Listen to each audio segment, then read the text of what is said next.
Hello, how are you? How are you? You are suffering from an episode of facial paralysis? Well, first of all, lots of encouragement, and we are going to tell you 5 exercises to work on it from home. Important things, depending on the cause, it can affect the upper quadrant, the eye area, or the lower quadrant, or both, okay? In the video, we are going to work as if they were all affected, okay? And I always recommend that you do the exercises in front of a mirror so that you can see your face well. First exercise, we are going to work on facilitating the raising of the eyebrow, okay? So what are we going to do? We are going to make the gesture of raising both eyebrows upwards. Let's raise them, okay? If you have had facial paralysis, it is most likely that the eyebrow on one side we are going to simulate the whole time, which is the right side, is not there or does not raise or raises less or vice versa or is directly drooping downwards, okay? So what are we going to do? In the first case, where they don't go up at all, at the same time that I give the order to raise the eyebrows, okay? Okay, we're going to directly accompany the movement with the finger, okay? Moving it exactly the same as the other one, okay? This would be in the case where there's no muscle activation at all, which can be the most normal thing the first few days, okay? Then what we can do when we start to see a little muscle activity, but not so much yet, that is when you're gonna raise the eyebrow, it goes up a little, but not too much. We can facilitate it with a few taps, okay? Okay, the hem. So what we can do is, in the muscle area, instead of raising it all, we're gonna do a little tapping upwards, facilitating the movement, okay? Then we would also give the signal to raise the eyebrows and at the same time a few small taps upwards, okay? Remember that this is if there's already some muscle activity. If not, we'll do the whole thing, okay? So we go up, hold for a little bit, and come down. We go up, stimulate the contraction there, and come down, okay? And the other thing we can do is, if there's already enough muscle activity but it's not reaching full strength yet, we can block the opposite side to focus on working on the right side, okay? So I'm gonna make the gesture of raising my eyebrows, but I'm gonna block the opposite side to try to focus all the contraction here, okay? And we would go up, okay? In all these series, we're gonna work for about a minute, okay? And we would rest. So depending on what phase you're in of all these that I've told you about, we work for a minute, rest for 1, 2, or 3 minutes, and work for another one, okay? Doing 2 or even 3 series of each exercise. Second exercise, we're going to work on closing the eye and frowning. This is very important because sometimes after facial paralysis, we lose the ability to close our eyes, which will cause a lot of dryness in the eye, a lot of tearing, and that is very uncomfortable, okay? So we want to recover it as soon as possible. How are we going to do it? We're going to combine closing the eye with frowning. We close our eyes, we frown, okay? Above all, what is probably going to be the hardest for you is closing your eyes. So we are going to take our fingers on our eyelids, okay? And when we close our eyes, we send a signal from the brain. We close them, we help with our fingers, okay? And we frown, okay? We close and frown.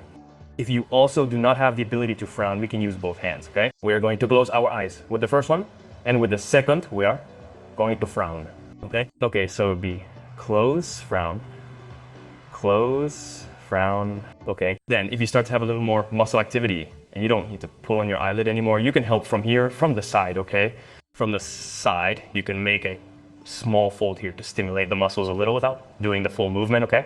And then we would close our eyes, okay? Then we frown, close, frown, okay? And exactly the same. We would work for 1 minute in 2 or 3 sets, always resting for a couple of minutes between them. And what are the causes of this facial paralysis? Well, the most common paralysis is known as Bell's palsy, which is a paralysis that has an idiopathic origin, which means that we don't really know its cause, okay? Well, it happens from one day to the next. Well, we know that it has a lot to do with stress. That is, it usually happens during periods of very high stress, and it is also known that it can be related to certain infections or viral conditions such as herpes or any disease that can affect the facial nerve. We also know that autoimmune diseases such as Guillain-Barré syndrome can also cause facial paralysis. And then in another category, we would include serious diseases such as tumors or strokes that can also cause paralysis. Third exercise, let's go to the lower quadrant. We are going to start working on the lip. Above all, the gesture that we are going to want to imitate is going to be as if we wanted to open our mouth to the side, showing especially the fang, okay? It would be something like this. Okay? You probably won't be able to do it completely well, okay? So what are we going to do? We are going to use our finger as a hook, and we are going to grab the cheek, okay? So at the same time that I give the order to do it like this, I pull it there. If you find it too complicated, you can do it with both at the same time by making this gesture. But it is preferable that you prioritize this side, in this case the right side, of your paralysis, okay?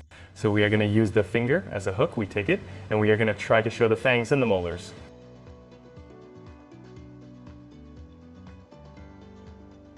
Okay, try to hold it for a second in the position more there. Okay, and just like before, when you start to have some muscle activity and you are able to start the movement, able to start moving your lip a little, we can stimulate instead with the hook by doing small tappings in the area of the cheek, okay? So it would be like me starting the movement and tapping with the finger and going back and forth. Okay, and when you are already getting it right with one side of the paralysis, you can start to combine it with both together, making the gesture of trying to show the entire side of the teeth. Okay. As we said before, we work for a minute, at least 2 or 3 sets, always resting for a couple of minutes between each one. Fourth exercise, we are going to try to inflate air and direct it towards the side where we have the paralysis problem, okay? So we blow, and then we direct the air towards the affected side. What is the problem? That many times when there is this type of paralysis, we do not have strength in our lips, and when we blow, the air escapes, okay? So we are going to do it first by blocking the air outlet with our hand, okay? So I cover my lips, I blow. I am going to do it with this hand so that you can see it better. And then I direct the air towards the affected side.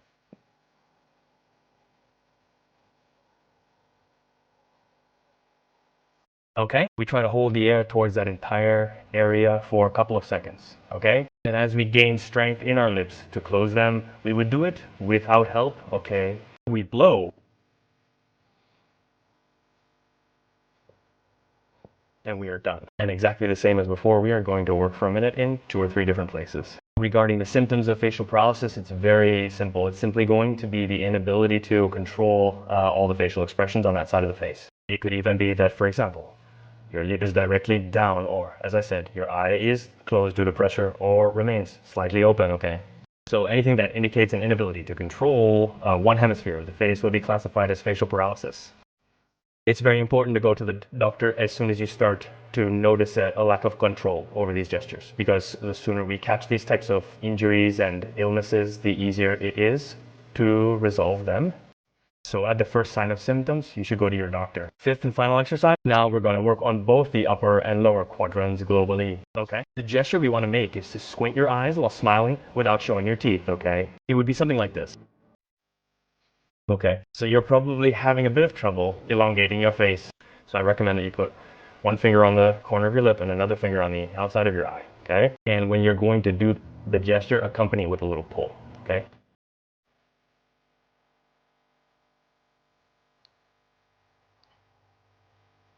Okay, and exactly the same as the rest of the exercises, we're going to work in sets of 1 minute, repeating 2 or 3 sets.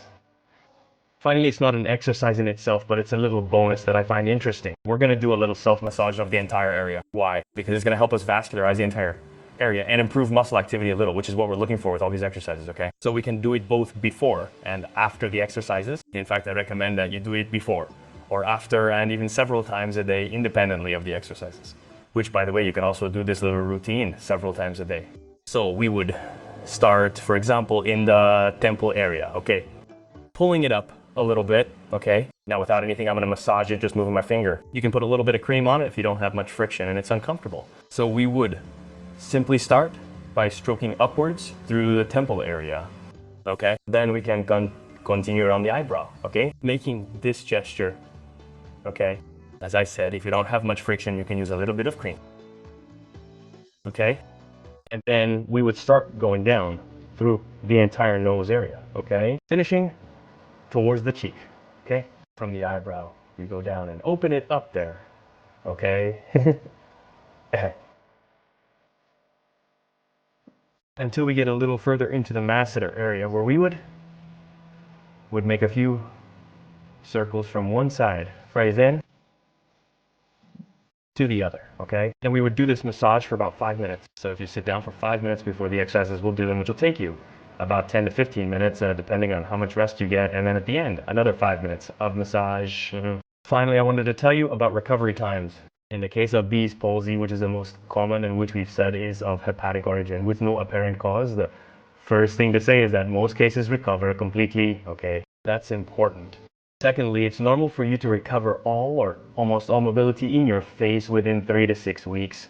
And it's true that some cases might not last up to 6 months, but in the vast majority, you usually recover almost all mobility in your face within a month or a month and a half. That said, if you liked the video and found it useful, leave us a like. We always try to resolve any comments, and if you subscribe to the channel and hit the bell, we will notify you of all the videos. And we always tell you, until the end and beyond, bye.